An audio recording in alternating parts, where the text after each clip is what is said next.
ॐ अज्ञानतिमिरन्धस्य ज्ञानाञ्जनशलाकया चक्षुन्मिलितं येन तस्मै श्रीगुरवे नमः।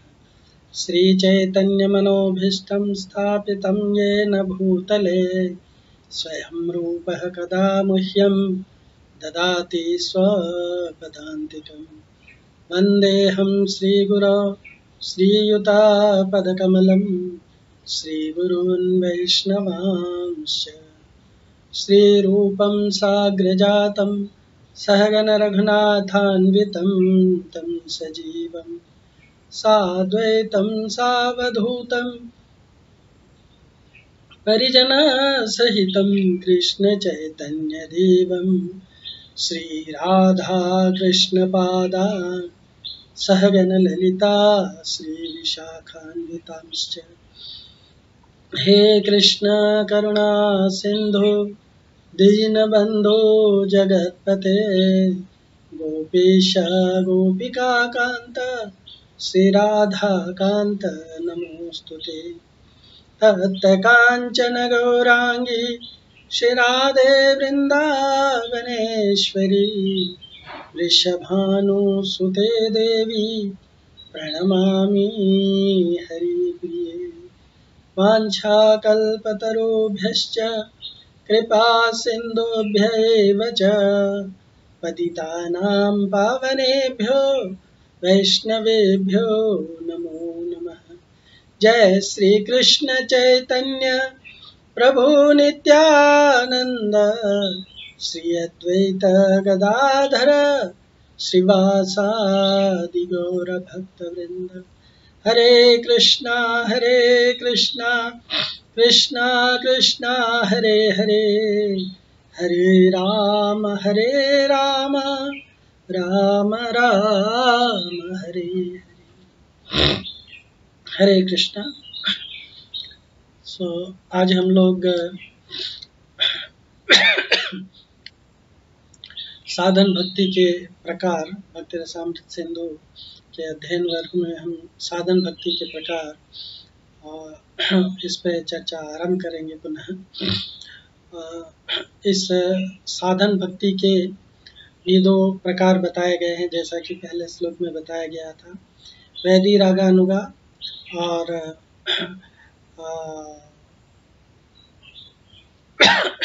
वैदी भक्ति और रागानुगा, ये दो प्रकार की साधन भक्ति है। वैदी रागानुगा चेति साधविधा साधना विधा, यानी वैदी साधन भक्ति और रागानुगा साधन भक्ति।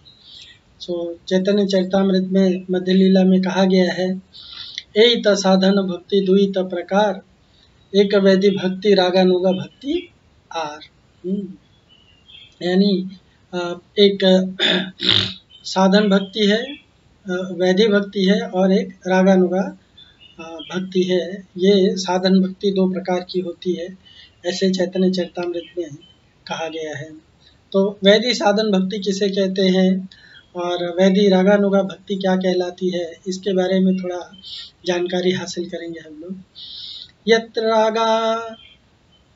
रागान्मत तत्त्वात् प्रवृत्तिरुपजायते शासनानैव शास्त्रस्य सा वैधी भक्तिरुच्यते। यत्र रागान्मत्तात् प्रवृत्तिरुपजायते, जिसमें प्रवृत्ति साक्षात स्वाभाविक नहीं होती है, शासनानैव शास्त्रस्य, शास्त्र के शासन से जिसमें प्रवृत्ति होती है वो रागानुगा वह साधन भक्ति कहलाती है ना। तो वैदी भक्ति उसे कहते हैं जिसमें शास्त्र के शासन से प्रवृत्ति होती है, स्वाभाविक राग या रुचि उसकी प्रवर्तक नहीं होती है। यत्र रागान्वतत्वात् प्रवृत्तिरुपजायते शासनानैव शास्त्रस्य सा वैधी भक्तिरुच्यते। यह चैतन्य चरितामृत में कहा गया है, रागहीन जन भजे शास्त्रे राज्ञाय, वैधी भक्ति बलि तारे सर्व शास्त्र गाय।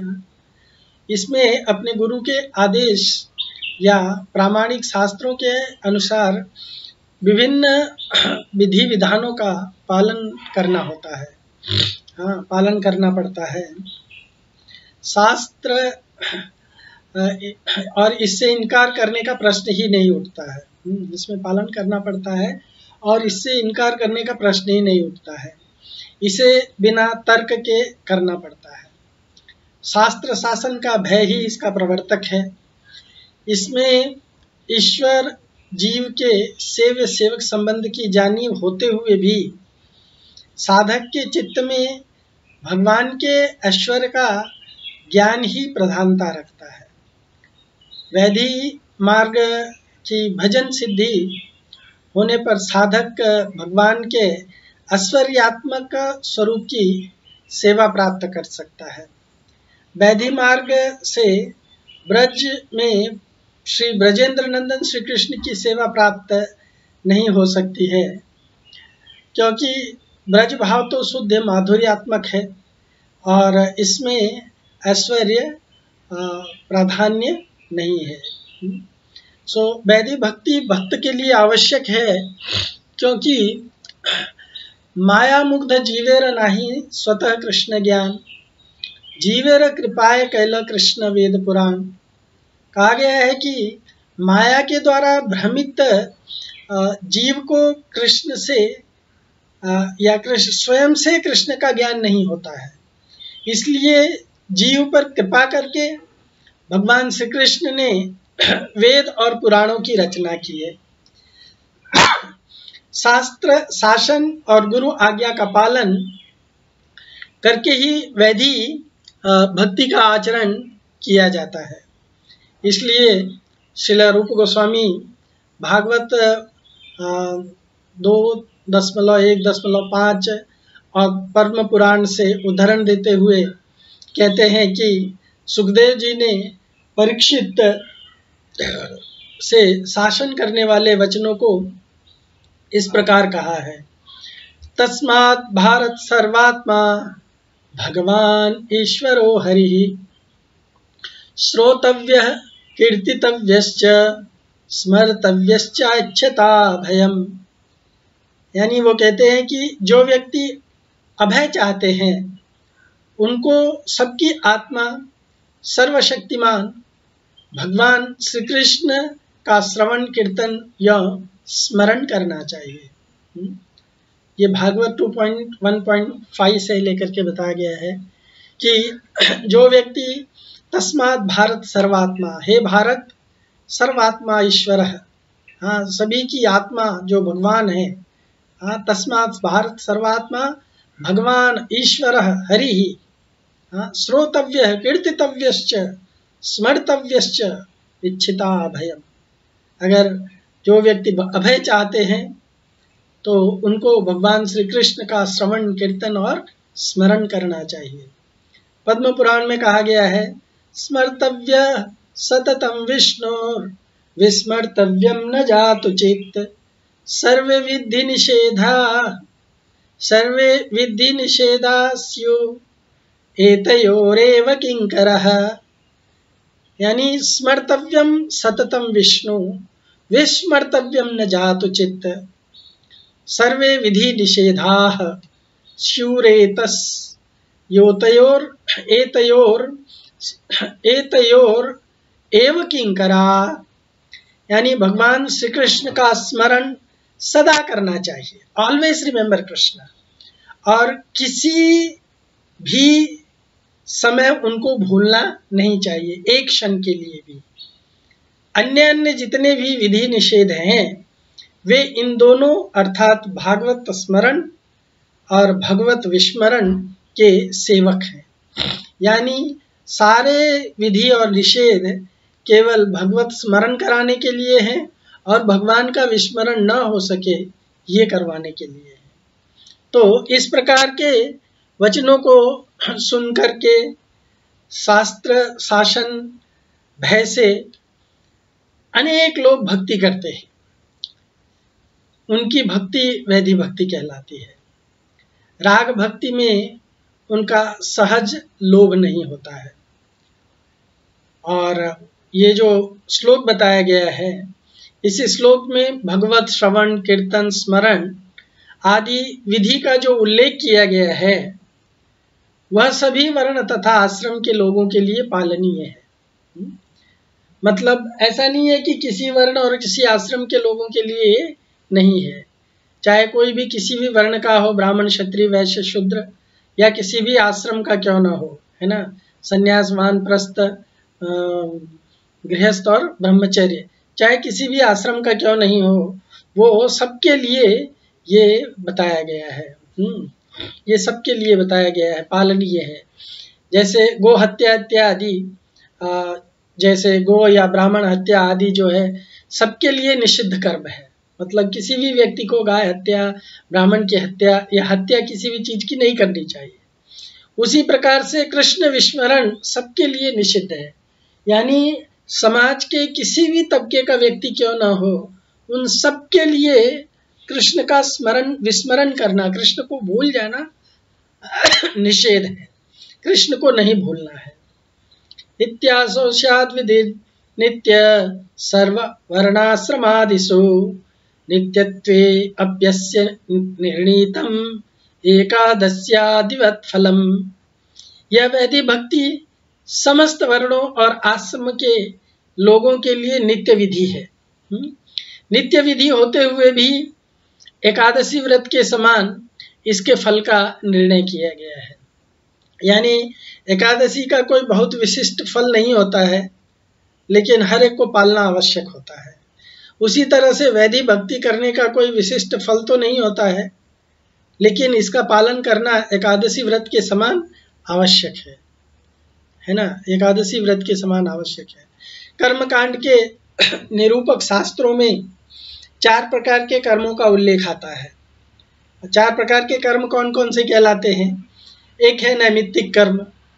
नैमित्तिक कर्म वो कर्म कहलाते हैं जो किसी निमित्त के उपस्थित होने पर किए जाने वाले कर्म किए जाते हैं। जैसे जात कर्म, चूड़ाकरण संस्कार, अन्नप्राशन संस्कार, उपनयन संस्कार, ऐसे मनुष्य के लिए 16 प्रकार के संस्कार बताए गए हैं। उसमें से ये कुछ संस्कार हैं, है ना। जैसे जात कर्म संस्कार, चूड़ाकरण संस्कार, उपनयन संस्कार इत्यादि। तो इसको नैमित्तिक कर्म बताया जाता है, यानी जो किसी निमित्त के कारण के उपस्थित होने पर जिनको किया जाता है। दूसरा है काम्य कर्म, यानी किसी कामना की पूर्ति के लिए किए जाने वाले कर्म, जैसे पुत्र कामेष्टि, या पुत्रेष्टि यज्ञ इत्यादि। पुत्र कामेष्टि यज्ञ, या कुछ लोग होते हैं ना, जैसे बनौती रखते हैं कि मेरा ये काम हो जाएगा तो मैं भगवान को ये सेवा करूंगा या ये चढ़ाऊंगा इत्यादि इत्यादि। तो उसको काम्य कर्म कहते हैं, कामना की पूर्ति होने पे जो कर्म किए जाते हैं। और तीसरा है निषेध कर्म। निषेध कर्म, निषेध कर्म वो कर्म कहलाते हैं जो वेदों द्वारा वर्जित कर्म बताए गए हैं।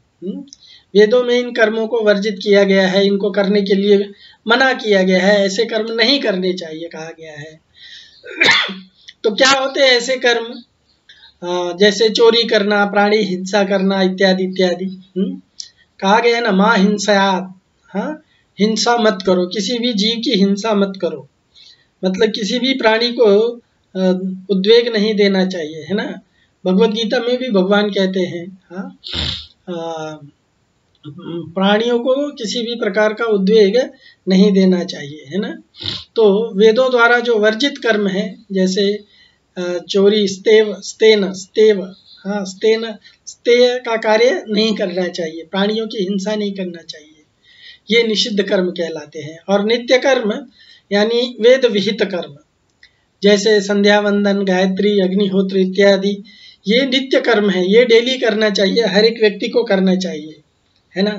तो ये संध्या वंदन, गायत्री, अग्निहोत्र इत्यादि जो है ये हर एक को हर रोज करना चाहिए।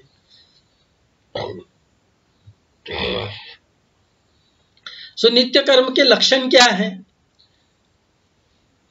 शास्त्र कहते हैं, विशेष करके पद्म पुराण में बताया गया है कि नित्य कर्म क्या कहलाते हैं। अकरणे प्रत्यवाय साधनानि नित्यानि। अकरणे प्रत्यवाय साधनानि नित्यानि, यानी जिनके करने का कोई विशेष फल तो नहीं है, परंतु न करने पर पाप उत्पन्न होते हैं। साधनानि नित्यानि, नित्य कर्म साधन के समान ही है वो, है ना।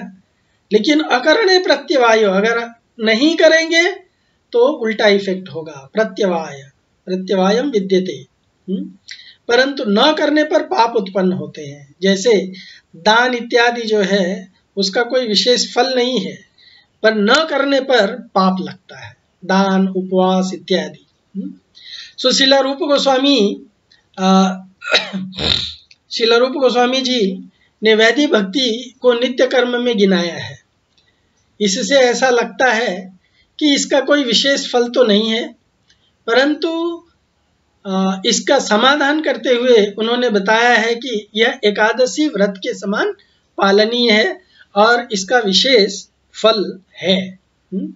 एकादशी व्रत के समान पालनीय है और इसका विशेष फल बताया गया है।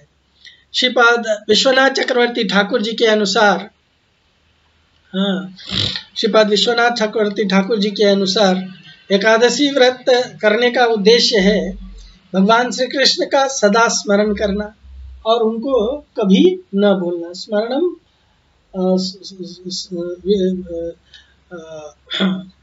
स्मरणम नित्यम कृष्णम, उनका भूलना नहीं कभी है। स्मरणम सततम विष्णु विस्मर्तव्यम न जातुचित। इस निर्देश में साधन भक्ति के सभी सिद्धांत पाए जाते हैं। वैदिक भक्ति करने वाले संसार या माया बंधन के भय से निर्भय हो जाते हैं, उनका अधपतन नहीं होता है। वैदिक भक्ति का अनुष्ठान से कभी कभी रागानुगा भक्ति में प्रवेश की संभावना रहती है। अतः वैदिक भक्ति चारों वर्णों और आश्रमों के मनुष्यों के लिए नित्य कर्म है। चारों वर्णों के मनुष्य और आश्रम जो है सबको ये करना बड़ा आवश्यक है। श्रीमद् भागवत में 11वें कैंटो के 27वें अध्याय के 49 श्लोक में वैदिक भक्ति के संबंध में इस प्रकार उल्लेख मिलता है, जहाँ भगवान उद्धव जी को वैदिक भक्ति के बारे में चर्चा करते हुए बताते हैं, एवं क्रियायोग पथे पुमान वैदिक तांत्रिक अर्चन उभयतः सिद्धि ततो विंदति अभीप्सिताम। भगवान श्री कृष्ण ने कहा, हे उद्धव, जो मनुष्य इस प्रकार वैदिक तांत्रिक क्रिया योग द्वारा मेरी पूजा करते हैं, वह इस लोक तथा परलोक में मुझ परमात्मा से अपनी मनोवांछित सिद्धि प्राप्त करते हैं। तो वैदिक तांत्रिक क्रिया, वैदिक क्रिया यानी वैदिक पद्धति के द्वारा या तांत्रिक पद्धति के द्वारा, जो डीटी वर्शिप में लगे रहते हैं, भगवान कहते हैं, जो डीटी वर्शिप में लगे रहते हैं या भगवान के विग्रह की उपासना में लगे रहते हैं, उनका स्मरणम कीर्तनम श्रवणम कीर्तनम स्मरणम वंदनम अर्चनम दास्यम साख्यम इत्यादि जो क्रिया में लगे रहते हैं, वो इस लोक तथा परलोक में भगवान कहते हैं मुझ परमात्मा से अपनी मनोवांछित सिद्धि प्राप्त कर सकते हैं। और इसके लिए वर्णाश्रम एक भगवान ने एक सिस्टम बनाया है। वर्णाश्रम का एक भगवान ने एक तंत्र बनाया है, और वो तंत्र जो है वो किस तरह से इस समाज को भगवान तक पहुंचाने का कार्य करता है, उसके बारे में यहाँ पे चर्चा किए हैं। तो अभी हम लोग वर्णाश्रम की चर्चा करेंगे। वर्णाश्रम यानी कहा गया है एक इंस्ट्रक्शन है, वैदिक भक्ति का एक बहुत ही प्राण कहलाता है, जो वो है सदैव भगवान कृष्ण का स्मरण करना और कभी भी उनका विस्मरण न करना। ये वैदिक साधन भक्ति का प्राण है। और इनका आचरण करना वर्णाश्रम व्यवस्था के अंतर्गत प्रत्येक मनुष्य का कर्तव्य है। तो जो इसका आचरण नहीं करता उसका निश्चित अधपतन हो जाता है। ये बात नवयोगेंद्र चमस ने विदेहराज निमि से भागवत के 11वें कैंटो में 5वें अध्याय के 2 और 3 श्लोक में कही है। चमस उवाच मुख बाहु उरुपादेभ्य पुरुषस्याश्रमे सह चत्वारो जज्झिरे वर्णा गुणैर्विप्रादय पृथक् य एषा पुरुषं साक्षात् आत्मप्रभवम् अनीश्वरम्। आत्मप्रभवम् ईश्वरं न भजन्त्यविजानन्ति स्थानात् भ्रष्टात् पतन्ति अधः। अनुवाद: हे राजन, विराट पुरुष के मुख से, चमस जी कहते हैं महाराज निमि से कि हे राजन, विराट पुरुष के मुख से सत्व प्रधान ब्राह्मण, भुजाओं से सत्व रज प्रधान क्षत्रिय, जांघों से रज तम प्रधान वैश्य और चरणों से तम प्रधान शूद्रों की पृथक पृथक उत्पत्ति हुई है। इसी प्रकार उनकी जांघों से गृहस्थाश्रम, हृदय से ब्रह्मचर्याश्रम, वक्षस्थल से वानप्रस्थाश्रम तथा मस्तक से संन्यास, ये 4 आश्रम प्रकट हुए हैं। इन चारों वर्णों तथा आश्रमों के जन्मदाता स्वयं भगवान ही है। वही इनके स्वामी, इनके नियंता और इनकी आत्मा भी है। अतः इन वर्णों और आश्रमों में रहने वाले जो व्यक्ति उन श्री भगवान का भजन नहीं करते हैं, उल्टा उनका अनादर करते हैं, वे अपने स्थान, वर्णाश्रम और मनुष्य योनि से भी भ्रष्ट हो जाते हैं। उनका अधपतन हो जाता है। श्रीमद् भागवत 4th कैंटो के 13वें अध्याय में बताया गया है, भगवद गीता 4थे अध्याय के 13वें श्लोक में भगवान स्वयं बताते हैं कि वर्णाश्रम का निरूपण और विभाजन वे स्वयं ही करते हैं। यानी वर्णाश्रम किसी मनुष्य का बनाया हुआ नहीं है, वर्णाश्रम साक्षात भगवान का बनाया गया है। चतुर्वर्ण्यं मया सृष्टं गुण कर्म विभागसः तस्य कर्तारम् अपि मां विद्या कर्तारम् अव्ययम्। श्रीमद् भागवत में यह स्पष्ट कर दिया गया है कि वर्णाश्रम व्यवस्था का निरूपण क्यों किया गया है।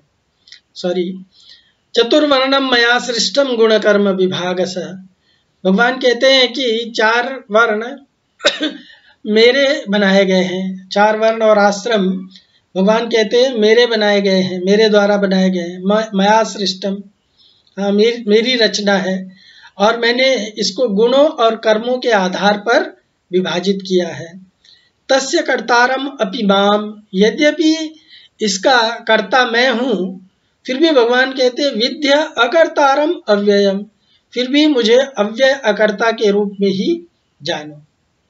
उसी तरह से श्रीमद् भागवत 1st कैंटो के 2 अध्याय के 13वें श्लोक में ये स्पष्ट कर दिया गया है कि वर्णाश्रम व्यवस्था का निरूपण क्यों किया गया है। अपने अपने वर्ण और अपने अपने आश्रम में प्रतिष्ठित रह करके अपने अपने स्वधर्म के आचरण से भगवान की संतुष्टि के लिए कार्य करना, ये हर एक मनुष्य का कर्तव्य है। अतः पुंभिर्द्विज श्रेष्ठ वर्णाश्रम विभागसः स्वनुतिष्ठस्य स्वधर्मस्य संसिद्धिर्हरितोषणम्। अतः पुंभिर्द्विज श्रेष्ठ वर्णाश्रम विभागसः स्वानुतिष्ठस्य धर्मस्य संसिद्धिर्हरितोषणम्। यानी भगवान ने ये चारों वर्ण और चारों आश्रम किस लिए बनाया है? ब्राह्मण, क्षत्रिय, वैश्य, शूद्र इत्यादि भगवान ने जो बनाया, भगवान कहते हैं स्वनुतिष्ठस्य स्वधर्मस्य, अपने अपने आश्रम में अनुतिष्ठित रह करके अपने अपने आश्रम में स्थित रह करके अपने अपने शक्ति और सामर्थ्य के और अपनी योग्यता के अनुसार भगवान की संतुष्टि के लिए कर्म करना। तो इसका एक जिस्ट ये है, विराट पुरुष के कौन से अंग से कौन सा वर्ण और कौन सा आश्रम प्रकट हुआ है। विराट पुरुष के किस अंग से कौन सा आश्रम प्रकट हुआ है। तो मुख से कहा गया है कि ब्राह्मण, भुजाओं से क्षत्रिय, जांघों से वैश्य, चरणों से शूद्र। विराट पुरुष के मस्तक से संन्यास आश्रम, विराट पुरुष के वक्षस्थल से वानप्रस्थ आश्रम, विराट पुरुष के जांघों से गृहस्थ आश्रम और विराट पुरुष के हृदय से ब्रह्मचर्य आश्रम प्रकट हुआ है। तो ये वर्णाश्रम एनओडी में हमको 4 प्रकार का बताया गया है और हम इसको अच्छी तरह से अध्ययन करेंगे। इसको अध्ययन करने के बाद में हम समझ जाएंगे कि हमको वर्णाश्रम को कैसे पहचानना है। तो पहला है आसुरी वर्णाश्रम, हाँ, दूसरा है सामान्य वर्णाश्रम, तीसरा है दैवी वर्णाश्रम और चौथा है तत्काल वर्णाश्रम। तो इनके क्या लक्षण हैं और इनके क्या उदाहरण है, इसके बारे में हम लोग थोड़ा सा जानने की कोशिश करेंगे। तो आसुरी वर्णाश्रम के लक्षण हैं।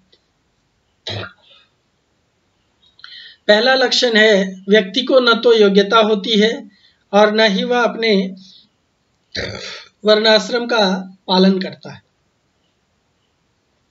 ये आसुरी वर्णाश्रम का पहला लक्षण है कि व्यक्ति को न तो योग्यता होती है और न ही वह अपने वर्णाश्रम का पालन करता है।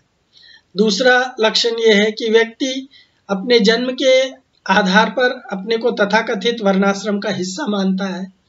और तीसरा है, ये वर्णाश्रम बाह्य आडंबरों पर आधारित होता है, जैसे जनेऊ धारण करने से कोई अपने आप को ब्राह्मण कहलाने लगता है, राजसी पोशाक धारण करने से लोग अपने आप को क्षत्रिय या राजा समझने लगते हैं, इत्यादि इत्यादि।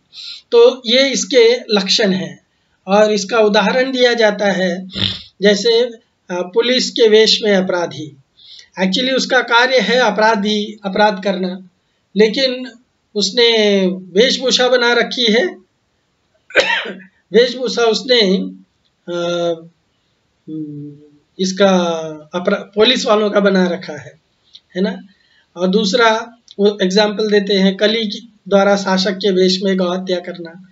ये तो आप एग्जाम्पल जानते होंगे कि जब परीक्षित महाराज आखेट के लिए वन में जा रहे थे, तो उन्होंने रास्ते में देखा कि एक गाय जो है वो अपने आंखों से आंसू बहा रही है, रो रही है, रुदन कर रही है, और एक बैल जो है उसके 3 पैर कटे हुए हैं, एक ही पैर पे खड़ा है और उसके कटे हुए पैरों से खून टपक रहा है। और वहाँ पे सामने ही एक काला कलूटा राजसी वेश में एक व्यक्ति जो है वो हाथ में तलवार लिया हुआ है और उसके तलवार से खून टपक रहा है। ऐसा लगता है कि उसी ने इस वृषभ की या बैल की 3 टांगें काट दी है। तो उनको ये समझते हुए देर नहीं लगती है, फिर भी वो उससे पूछते हैं। तो कली के वेश में, कली जो है वो एक शासक के वेश में, यद्यपि वो शूद्र है, फिर भी एक शासक या एक राजा के वेश में अपने आप को दिखा रहा है। और तीसरा एग्जाम्पल चैतन्य चरितामृत से लिया जाता है, जिसमें भगवान श्री चैतन्य महाप्रभु और नित्यानंद प्रभु घूमते घूमते जाते हैं ललितपुर नामक ग्राम के तरफ। तो वहाँ ललितपुर गांव में उनका मुलाकात एक सन्यासी से होता है। उनका मुलाकात एक सन्यासी से होता है जो अपने पत्नी के साथ रहता है और उन्हें आदर से वो अपने घर लेकर के जाता है, भोजन अर्पण करता है। महाप्रभु सोचते हैं शायद साधु के वेश में रहता होगा, पर शायद गृहस्थ होगा, चलो कोई बात नहीं, उसके घर जाते हैं। तो जब वो घर जाते हैं तो यद्यपि वो साधु के वेश में, सन्यासी के वेश में रहता है, पत्नी के साथ रहता है और उनको भोजन परोसते समय उनसे पूछता भी है कि क्या आपको आनंद चाहिए क्या, आनंद यानी शराब चाहिए क्या। तो इस तरह से रहता तो है सन्यासी के वेश में, पर सन्यासी के वेश में रहते हुए भी उसके आचरण जो है वो एक शूद्र के जैसे दिखाई देते हैं। तो ये है आसुरी वर्णाश्रम के लक्षण। और इस तरह के वर्णाश्रम हम जहाँ कहीं भी देखते हैं हमें समझ जाना चाहिए कि यहाँ पे यद्यपि यहाँ पे आडंबर किया जा रहा है, वर्णाश्रम का आडंबर किया जा रहा है, जैसे आजकल के कलयुग में होता है। लोग वर्णाश्रम का आडंबर करते हैं पर उनके अंदर वर्णाश्रम के सामान्य गुण भी नहीं होते हैं। अब सामान्य वर्णाश्रम किसे कहते हैं उसके लक्षण देखते हैं और उसके एग्जाम्पल के बारे में चर्चा करने की कोशिश करते हैं। हाँ, तो सामान्य वर्णाश्रम के लक्षण होते हैं, वर्णाश्रम की बाह्य योग्यताएं तो होती है, दिखावे के लिए किसी तथाकथित वर्णाश्रम में स्थित भी होता है, अपने कार्य व्यापार का कारण या लक्ष्य नहीं जानता है, और भविष्य में स्वर्ग, वर्तमान में सांसारिक सुख प्राप्ति के लिए वर्णाश्रम का आचरण करता है। तो इसका उदाहरण है, पुलिस होते हुए भी यद्यपि है तो पुलिस कायरता का आचरण करता है, मदद के लिए तैयार नहीं रहता है। और कृष्ण लीला में इसका उदाहरण है याज्ञिक ब्राह्मणों का। हाँ, यद्यपि याज्ञिक ब्राह्मण जो है भगवान को संतुष्ट करने के लिए यज्ञ कर रहे होते हैं, पर जब भगवान स्वयं ही उनसे यज्ञ भूख मांगते हैं तो वो उनको देते नहीं है। यद्यपि वैदिक यज्ञ में लगे हुए हैं पर उसका उद्देश्य से वे पूरी तरह से अनभिज्ञ है कि उससे भगवान को संतुष्ट करना होता है। उसका वास्तविक लक्ष्य भगवान श्री कृष्ण को प्रसन्न करना है, वो नहीं जानते हैं।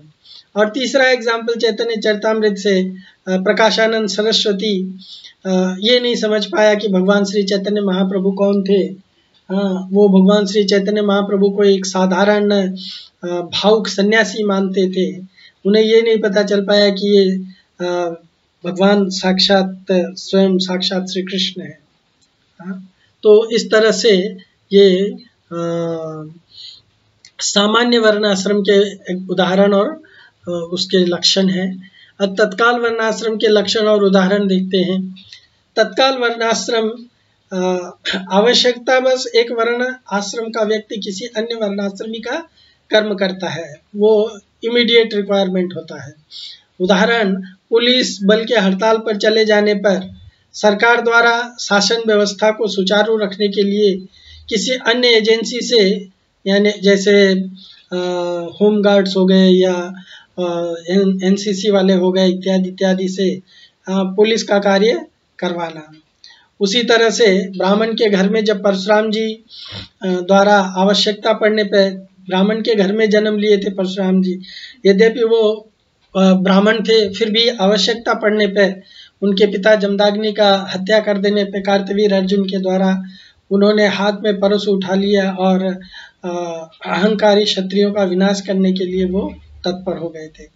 तो ब्राह्मण के घर में जन्मे परशुराम द्वारा आवश्यकता पड़ने पर क्षत्रिय का कार्य करना, रुक्मिणी जी द्वारा ब्राह्मण को दूत बना करके भगवान कृष्ण के पास में अपना प्रेम पत्र लेकर के भेजना। यद्यपि ब्राह्मण को संदेशवाहक का कार्य नहीं दिया जाता है, फिर भी आवश्यकता पड़ी थी, इसलिए रुक्मिणी जी ने ब्राह्मण को ही संदेशवाहक बना करके भेज दिया। और चौथा टाइप है दैवी वर्णाश्रम। तो दैवी वर्णाश्रम अपने वर्ण आश्रम के अनुरूप व्यक्ति पूर्ण रूपेण योग्य होता है, पूरी तरह से योग्य होता है, भगवान के प्रति यज्ञ की भावना से कर्म करता है, उसका कर्म भगवान के प्रति भक्ति भावना से युक्त होता है और उसका कर्म उसे भगवत धाम को वापस ले जाने में सहायक होता है। ये उसके लक्षण होते हैं। और इसका उदाहरण लिया जा सकता है, पुलिस यदि चौकस रहे तो शहर में कानून व्यवस्था और शांति कायम करने में सहायक होती है। कुरुक्षेत्र में अर्जुन ने भगवान श्री कृष्ण की प्रसन्नता के लिए युद्ध किया, है ना। यद्यपि वो स्वयं युद्ध नहीं करना चाहता था, फिर भी भगवान की संतुष्टि के लिए उसने युद्ध किया। और कभी इसमें कृष्ण लीला में आता है कि फूल वाले ने भगवान श्री कृष्ण को सब कुछ अर्पित कर दिया जब भगवान ने उससे गार्लैंड मांगा था तो। और सुदामा ब्राह्मण ने भगवान को अपने कर्म के द्वारा प्रसन्न कर लिया था। तो ये कुछ उदाहरण है जो दैवी वर्णाश्रम के उदाहरण है। तो इस तरह से 4 वर्णाश्रम होते हैं। हाँ, सामान्य वर्णाश्रम, देन आसुरी वर्णाश्रम, देन तत्काल वर्णाश्रम और दैवी वर्णाश्रम। तो इस तरह के 4 प्रकार के आश्रम होते हैं। 4 प्रकार के वर्णाश्रम होते हैं। विभिन्न वर्णों और विभिन्न आश्रमों की योग्यता क्या है? तो ब्राह्मण का योग्यता क्या है? समोदमस्तपः शौचम शांतिरार्जवमेव च ज्ञानम विज्ञानम आस्तिक्यम ब्रह्म कर्म स्वभावजम। शांति, आत्मनिग्रह, तप, शौच, सहनशीलता, ईमानदारी, ज्ञान, विज्ञान और धार्मिकता, ये ब्राह्मणों के स्वाभाविक गुण हैं। इनसे प्रभावित होकर के ब्राह्मण अपने कर्म करते हैं। यजन, याजन, पठन, पाठन, दान, प्रतिग्रह, ये ब्राह्मणों के निहित कर्म हैं। और क्षत्रियों के शौर्य, तेजो, धृतिर्दाक्ष्यम, युद्धे च अपलायनम, दानम, ईश्वर भावश्च, शास्त्र कर्म स्वभावजम। शौर्य, शक्ति, धृति, दक्षता, युद्ध में चपलता, अपलायन, दान, नेतृत्व इत्यादि क्षत्रिय के स्वाभाविक गुण हैं। इनसे प्रभावित होकर के क्षत्रिय अपने कर्म करते हैं। वैश्य और शूद्र, कृषि, गोरक्षा, वाणिज्यम, वैश्य कर्म स्वभावजम, परिचर्यात्मकं कर्म शूद्रस्यापि स्वभावजम। कृषि, गोरक्षा, वाणिज्य वैश्यों के स्वाभाविक कर्म हैं और परिचर्या शूद्रों के स्वाभाविक कर्म हैं। अपने अपने उपरोक्त स्वाभाविक कर्मों से प्रभावित होकर के वैश्य और शूद्र कर्म करते हैं। तो इस तरह से ये चारों वर्णों और चारों आश्रमों के लोगों के कर्म हैं। वर्णाश्रम में पतन कैसे हो रहा है? हाँ, वर्णाश्रम का पतन कैसे हो रहा है? एक्चुअली जाति ब्राह्मण भगवान और सामान्य जन के बीच में संपर्क सूत्र का कार्य करते हैं। उनका कार्य होता है लोगों में, भगवान में और लोगों के बीच में, सामान्य जन के बीच में संपर्क स्थापित करना। उन्होंने लोगों को वेदों के ज्ञान से दूर रखा, यानी ब्राह्मण जो है अपने जो उनका स्वाभाविक कर्म है वो अपना कर्म नहीं किए, वे कर्म कांड करने लगे और उसके लिए लोगों से धन लेने लगे। पाश्चात्य देशों में भी ऐसी ही घटनाएं घटित हुई। विदेशी शासकों ने भारतीय सामाजिक धारणाओं और संस्कृतियों को नष्ट कर डाला। अंग्रेजों ने मानव संसाधनों की कमी के कारण वैश्यों को शासन के कार्य में नियुक्त किया और इन लोगों ने धन लोलुपता के लिए लोगों का शोषण किया। और वर्तमान में शासन है ना, वर्तमान में शासन जो है शूद्र लोगों के हाथ का खिलौना बना हुआ है। तो इस तरह से वर्णाश्रम जो है वो नष्ट होता चला जा रहा है, क्योंकि वर्णाश्रम में सही व्यक्ति सही जगह पे नहीं है, ना ही तो सही व्यक्ति सही कार्य करने में लगा हुआ है। भगवान चैतन्य महाप्रभु ने वर्णाश्रम को बाह्य क्यों माना? कहा जाता है कि जहाज को केवल रनवे पर रखना, हाँ जहाज को केवल रनवे पर ही रखना जैसे पायलट का काम नहीं होता है, पायलट का काम है उसे उड़ाना, उसी तरह से वर्णाश्रम व्यवस्था से अपेक्षा की जाती है कि उससे लोगों की चेतना का विकास हो। जो व्यवस्था लोगों की चेतना का विकास नहीं कर पाती है वो बाह्य माना जाती है या बाह्य मानी जाती है। वर्णाश्रम का उद्देश्य क्या है? भगवत संतुष्टि परम ध्येय है वर्णाश्रम का। इसीलिए कहा गया है अतः पुंभिर्द्विज श्रेष्ठ वर्णाश्रम विभाग सह स्वनुष्ठितस्य स्वधर्मस्य संसिद्धिर्हरितोषणम। Shrimad Bhagavatam first canto second chapter 13th श्लोक। इस तरह से संपूर्ण समाज, राज्य और देश सुखी रहेगा। इसका उदाहरण दिया गया है, अन्नात् भवन्ति भूतानि, एक सिस्टम बताया गया है कि कैसे एक सिस्टम बना गया है। जैसे जीव सृष्टि चक्र में अन्न का रोल जो है उसके बारे में बताया गया है। अन्नात् भवन्ति भूतानि पर्जन्यादन्न संभवः, यज्ञात् भवति पर्जन्यो यज्ञ कर्म समुद्भवः, है ना, भगवद गीता 3.14। सो इसमें बताया गया है कि किस तरह से अन्नात् भवन्ति भूतानि, अन्न से जीव की सृष्टि होती है या जीव का पालन पोषण होता है, और पर्जन्यात् अन्न संभव, और बारिश होने से अन्न उपजता है। यज्ञात् भवति पर्जन्य, और यज्ञ करने से बारिश होती है। और यज्ञ कैसे संपन्न होता है? मनुष्य के द्वारा कर्म करने से यज्ञ संपन्न होता है। तो ये एक सृष्टि चक्र की तरह से चलता रहता है। मनुष्य यज्ञ करता है, यज्ञ का परिणाम स्वरूप बारिश होती है, और बारिश होने से अन्न पैदा होता है, और अन्न से लिविंग एंटिटी या जो जीव जगत है उसका पालन पोषण होता है। कुंती महारानी भी इसका एक बहुत बढ़िया एग्जाम्पल देते हुए भगवान कृष्ण का यशोगान करते हुए कहती हैं। महारानी कुंती की जो प्रार्थनाएं हैं उसमें ये आता है, नेयं शोभिष्यते तत्र यथेदानी गदाधर, तत्पदैरंकिता भाति स्वलक्षण विलक्षिते, इमे जनपदा स्ववृद्धा सुपकौशदि विरुध, वनाद्रिनदुदन्तो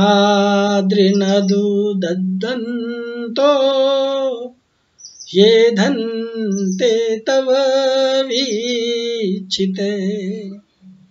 Bhagavatam 1st canto 8th chapter 39 and 40th श्लोक। इसमें कहा गया, इसका अनुवाद है, हे गदाधर, यह राज्य आपके चरण चिन्हों से अंकित होने से बहुत शोभित लग रहा है। महारानी कुंती जी कह रही हैं, परंतु यदि आप चले जाएंगे तो ये ऐसे सुशोभित नहीं लगेगा। आपकी कृपा दृष्टि से ये सारे नगर और गांव खुशहाल लग रहे हैं। नदियां जल से, पर्वत खनिजों से और समुद्र रत्नों से भरे पड़े हैं। यह सब आपकी कृपा कटाक्ष का ही फल है। जब चैतन्य महाप्रभु ने श्रीवास पंडित से पूछा कि श्रीवास, तुम कोई काम क्यों नहीं करते, रात दिन भजन कीर्तन में लगे रहते हो, तुम्हारे घर का खर्च कैसे चलता है? श्रीवास ने कहा, श्रीवास ने कहा कि आवश्यकता पड़ने पे मैं 3 बार ताली बजाऊंगा, और यदि मेरी आवश्यकता पूरी नहीं हुई तो मैं गंगा में जाके डूब जाऊंगा।